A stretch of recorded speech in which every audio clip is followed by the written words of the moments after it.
Good afternoon. और आप लोगों को जान के काफी खुशी होगी कि आज मैं बहुत खुश हूँ। इसका कारण आप लोगों को पता नहीं होगा, तो गेस करने के लिए भी समय नहीं दे सकता क्योंकि आप लोग क्लास में नहीं हो। तो मैं खुश किस लिए हूँ? क्योंकि आज आप लोगों का ये चैप्टर खत्म हो जाएगा। एक चैप्टर आज खत्म हो जाएगा। मैंने केमिकल बॉन्डिंग स्टार्ट की थी जो कि बहुत ज्यादा लंबा है, तो इसको हम पढ़ते रहेंगे। ये चैप्टर आज खत्म हो जाएगा। ओके, तो तुरंत टॉपिक की तरफ बढ़ते हैं। एक चैप्टर खत्म करके थोड़ा रिलीफ की सांसें लेंगे हम लोग, क्योंकि एक चीज गया। तो जो पिछली बार मैंने क्वेश्चन उसमें बैलेंसिंग के ऊपर मैंने बोला था, तो एक टेबल बना के एनसीईआरटी में दिया हुआ है, balancing of a chemical equation. Balancing of a chemical equation, ठीक है। अब मैं आपको दिखा देता हूं बैलेंसिंग ऑफ केमिकल इक्वेशन, ठीक है। इक्वेशन तो इसमें 3 एग्जांपल इन्होंने दिया हुआ है। जैसे सबसे पहला जिसमें इन्होंने लिखा है according to the law of conservation of mass a balanced chemical equation has the same number of atom of each element on both side। देखो बैलेंस कोई भी इक्वेशन रिएक्शन कैसे होगा जब सेम नंबर ऑफ एटम्स या molecules जो left hand side में होंगे यानी रिएक्टेंट साइड होंगे वही प्रोडक्ट साइड में भी उतने ही होंगे। अगर कोई भी नंबर ऑफ एटम्स कम ज्यादा होंगे दोनों साइड के, तो अगर रिएक्टेंट साइड में था नहीं तो प्रोडक्ट साइड में आया कहां से? आसमान से तो उड़ के आया नहीं होगा, ठीक है। तो यहाँ पे मेटल के साथ जो रिएक्शन चार्ट दिए वो मैं लिख रहा हूं ताकि आपको बता सकूं। देखो ये दिया 4 आयरन ऑफ X प्लस सबका कंबशन रिएक्शन दिया है, मतलब ऑक्सीजन के साथ ही दिया है, ठीक है। यहाँ पे क्या बना दिया है 2Fe2O3। एक ये है Ag2 ऑफ मैग्नीशियम, ठीक है, plus oxygen gases magnesium oxide, और एक है P4 फास्फोरस अपने एलिमेंटल फॉर्म में प्लस ऑक्सीजन गैसेस, इधर बना दिया होगा P4O10, राइट, ओके, सॉलिड। अब देखो थोड़ा इसमें बैलेंसिंग के ऊपर चल रहा है, तो टफ चीज तो ये नहीं है, बट हाँ थोड़ा सा आपको समझना है। जैसे देखते हैं, काउंटिंग स्टार्ट करें। ओके, आयरन के टोटल कितने हैं? 4।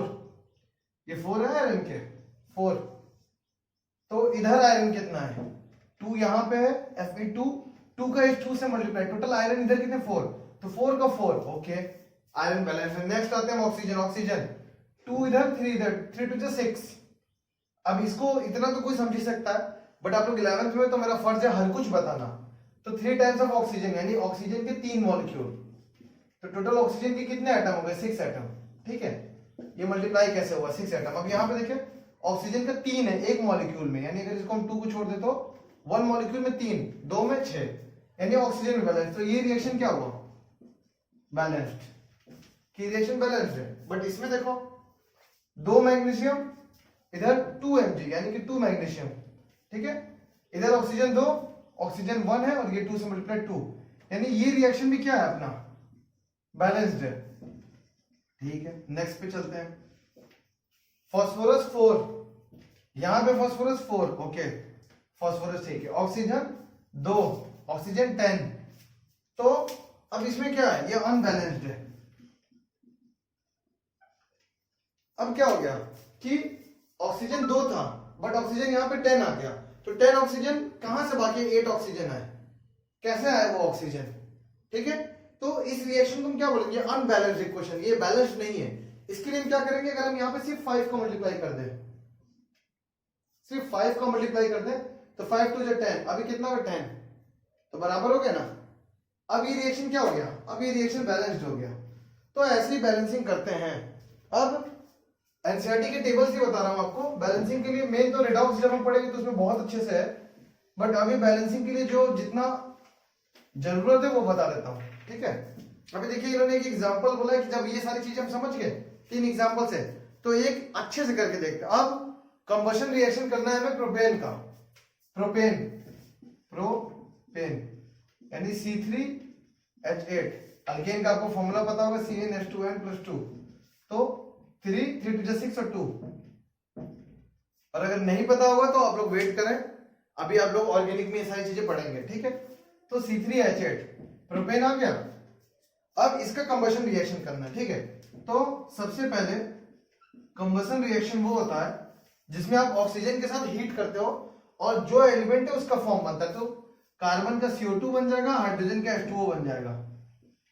ठीक है, सबसे पहले तो आप सबको एलिमेंटल फॉर्म में लिखो कि कंबशन रिएक्शन हो रहा है तो कार्बन कार्बन डाइऑक्साइड में कन्वर्ट हो जाएगा, हाइड्रोजन वाटर में कन्वर्ट हो जाएगा। अब इसके बाद हम बैलेंसिंग पे चलते हैं। ठीक है, तो सबसे पहले जब हम बैलेंसिंग पे जा रहे हैं, हमने एक अनबैलेंस्ड इक्वेशन लिखा। ये अनबैलेंस्ड है, कैसे? कार्बन 3 है, कार्बन 1 है, हाइड्रोजन 8 है, हाइड्रोजन 2 है, तो ये अनबैलेंस्ड इक्वेशन है। ठीक है, अब इसको बैलेंसिंग करने चलना है।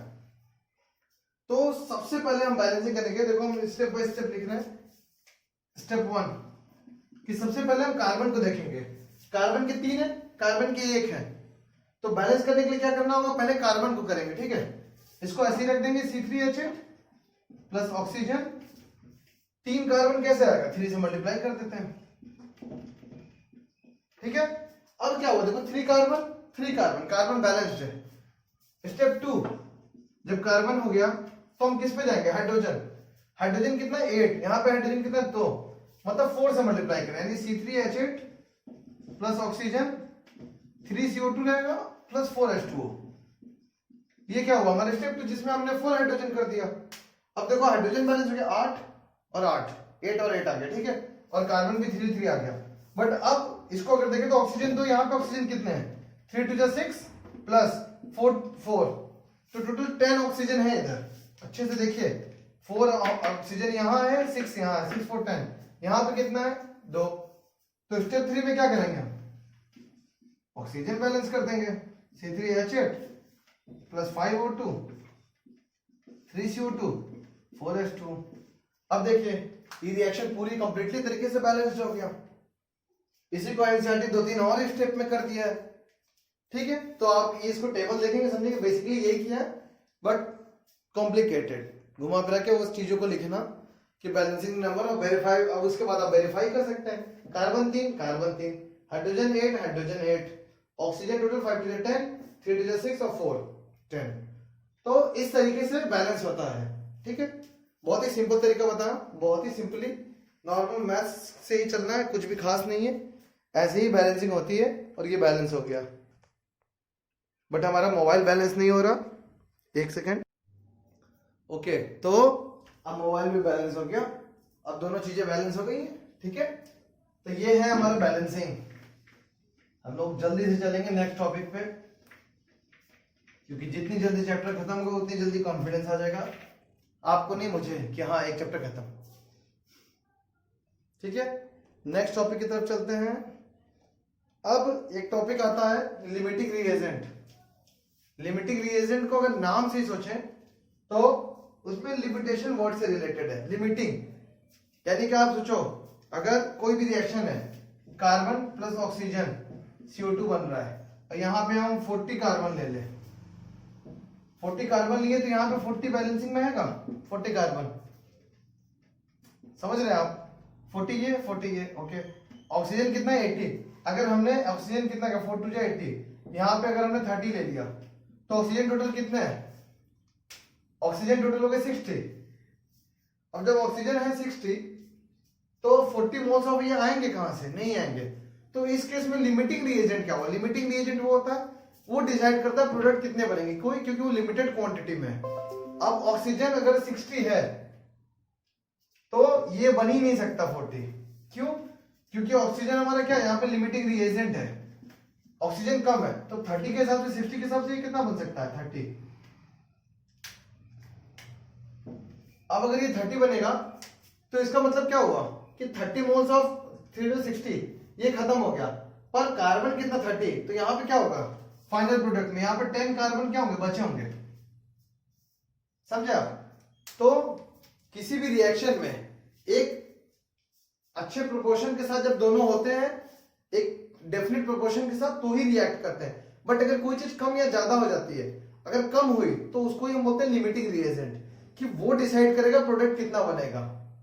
समझे? जैसे कि आपको लिमिटिंग रिएजेंट के बहुत अच्छा से एग्जांपल देते हैं, इसको याद रखिएगा हमेशा।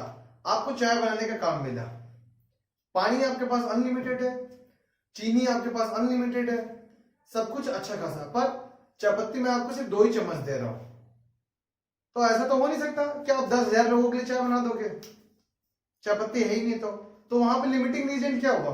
वहां पे लिमिटिंग रीजेंट हुआ चाय पत्ती, कि 2 चम्मच है तो बहुत होगा तो उसे 4 या 5 लोगों के लिए चाय बना दोगे, तो लिमिटिंग रीजेंट वो हो गया ना, वो डिसाइड करेगा।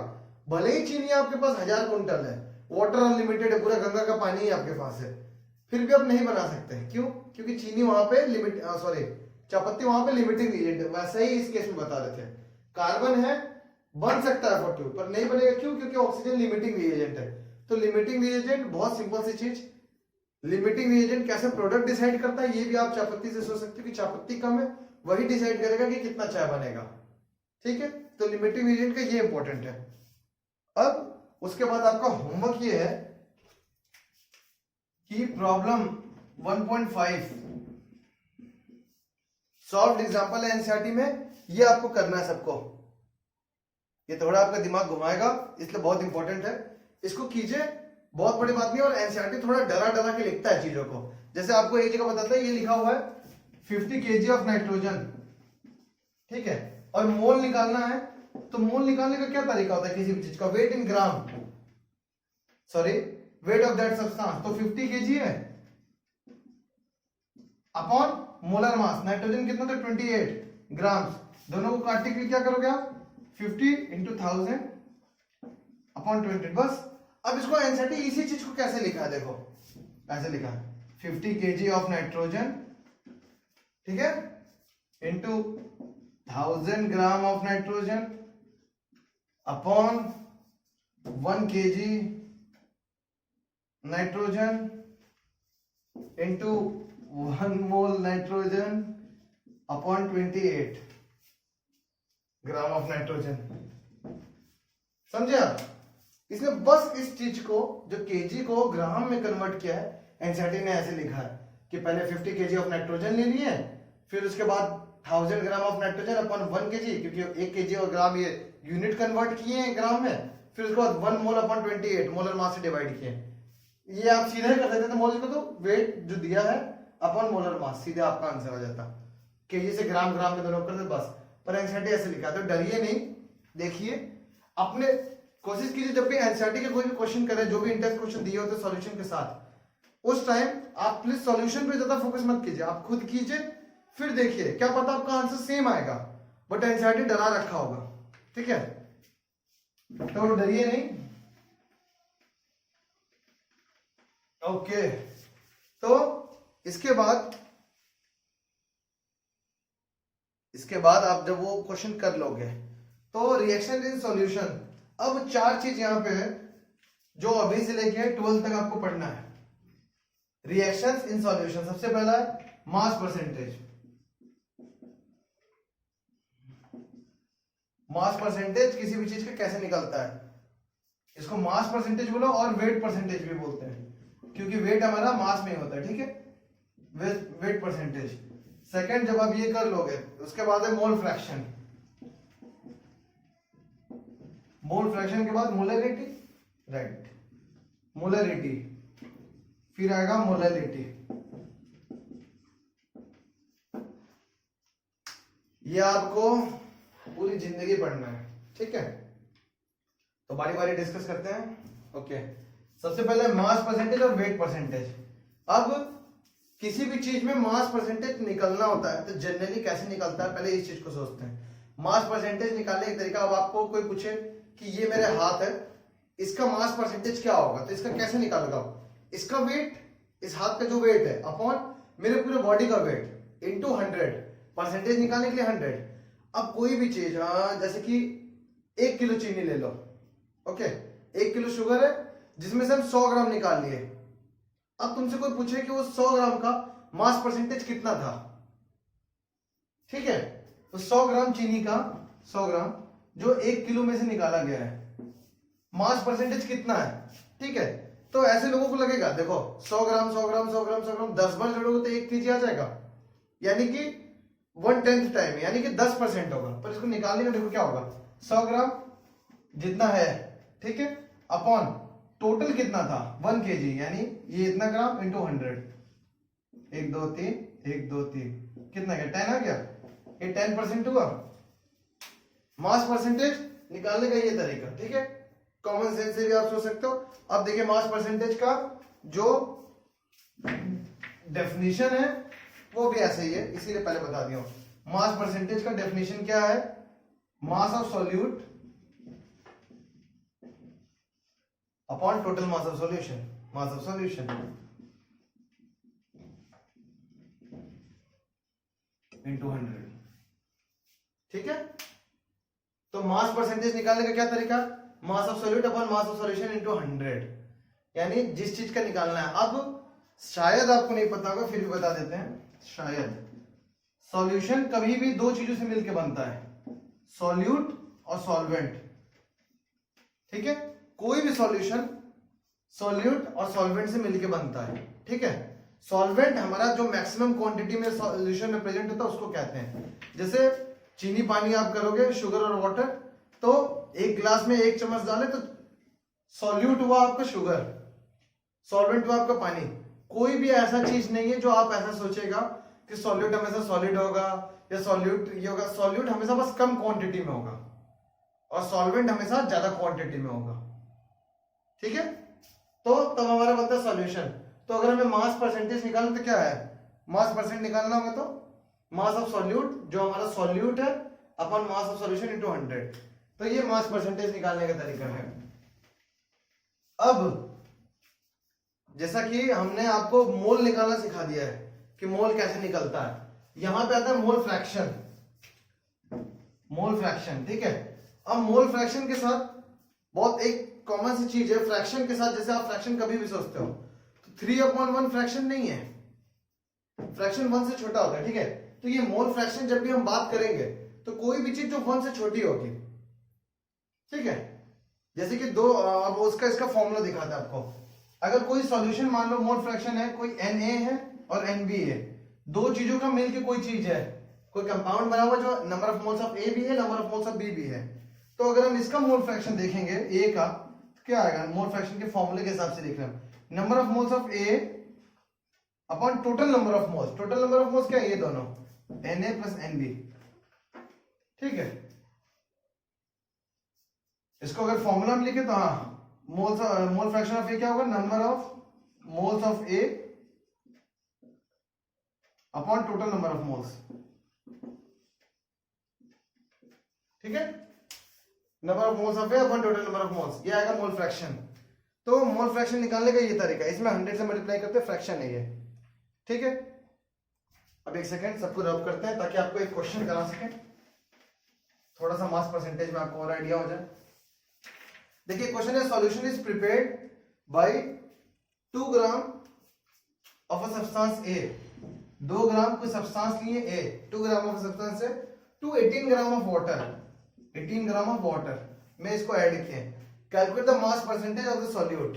ठीक है, वाटर हमारा सॉल्वेंट होगा, यहाँ पे सॉल्यूट होगा। 2 ग्राम देखो क्वांटिटी वाइज भी सॉल्वेंट ज्यादा है। अब मास परसेंटेज निकालना, तो mass of A 2, mass percentage निकालना है, ये एनसीईआरटी का ही आपका क्वेश्चन है। 2 upon 2 total mass, 2 plus 18 into 100, ये आ जाएगा 20। 20 से 100 का किए 5, 5 से 2 का किए 10। तो देख लो आप कितना इजी सा क्वेश्चन है, ये बहुत इजी है, कुछ है नहीं इसमें। मोल फ्रैक्शन मैंने आपको बता दिया, Na Nb। अब मोल फ्रैक्शन वाली चीज को थोड़ा कंटिन्यू करते हैं। मैंने क्या बोला? Na है, Nb है, ये दो चीज से मिलकर कोई कंपाउंड बना है, तो XA mole fraction of A क्या होगा? Na upon Na plus Nb cube. ठीक है, मोल फ्रैक्शन ऑफ A क्या होगा? Number of mole of A upon total number of moles. Mole fraction of B क्या होगा? Number of moles of B upon total number of moles of.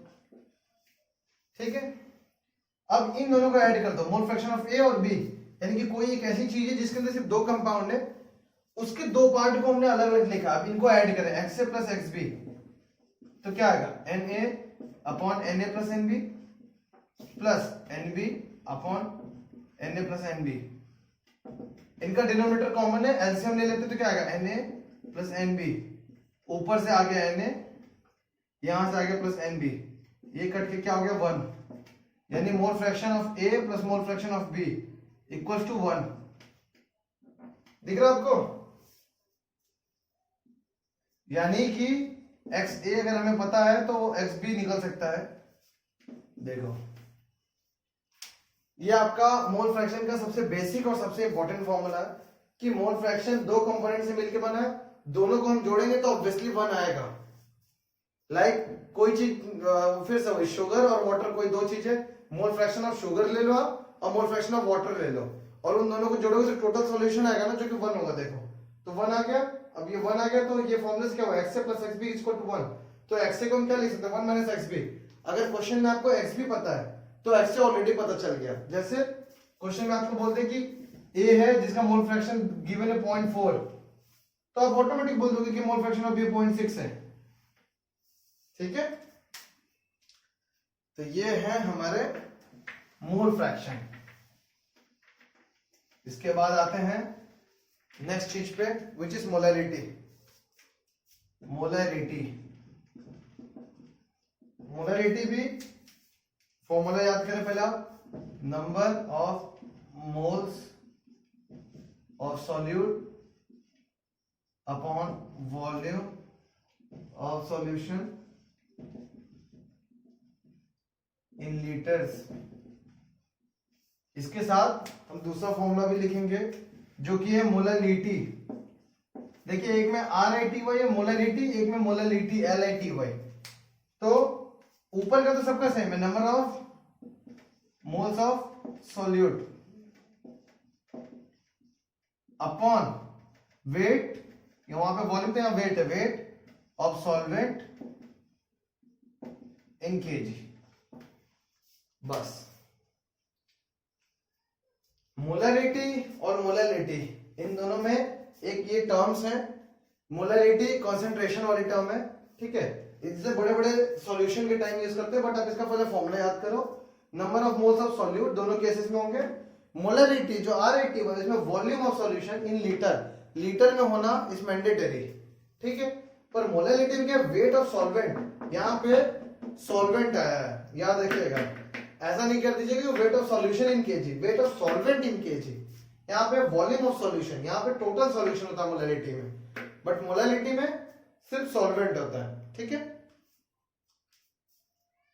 तो और इनका डिनोशन भी दिखा देते हैं कि इसको डिनोट करते हैं कैपिटल M से, मोलैरिटी को स्मॉल m से। ओके, तो इसके ऊपर 3-4 क्वेश्चन है। तो इन टेक्स्ट में 3-4 क्वेश्चन इसके ऊपर है, मोलैरिटी, मोल फ्रैक्शन, उन सारे क्वेश्चन को आप कीजिए। उसके बाद ये आपका चैप्टर इसी जगह खत्म हो गया। ये 4 फॉर्मूले का अभी बहुत कम यूज है, बट आप इसको याद कीजिए क्योंकि इसके ऊपर बहुत आगे क्वेश्चन बनेंगे और ये हर चैप्टर में यूज होगा क्योंकि बेसिक कॉन्सेप्ट ऑफ केमिस्ट्री है ना। तो इसको याद कीजिए, ये सारे क्वेश्चन कीजिए, वो आपका असाइनमेंट है। जितने भी एनसीईआरटी में इन-डेप्थ क्वेश्चन है वो सारे कीजिए जो स्टार्टिंग में मैंने बताया वहां से। और बैलेंसिंग के ऊपर आपको कम से कम एक क्वेश्चन प्रैक्टिस करना है। कंबशन रिएक्शन ही कीजिएगा, ऑक्सीजन के साथ आप किसी भी बड़े कार्बन हाइड्रोजन के कंपाउंड को बर्न कीजिएगा, या किसी को भी बर्न कीजिएगा। कंबशन रिएक्शन आप कुछ भी गूगल पे लिखिएगा कंबशन रिएक्शन, और कोई भी रिएक्शन मिले उसको बैलेंस करके देखिएगा। जितना टफ होगा उतना ज्यादा आपको सीखने को मिलेगा, ठीक है। तो आज आपका ये चैप्टर खत्म हुआ। अब हम लोग नेक्स्ट टाइम से दूसरे चैप्टर जाएंगे, वो डिसाइड करेंगे किस पे।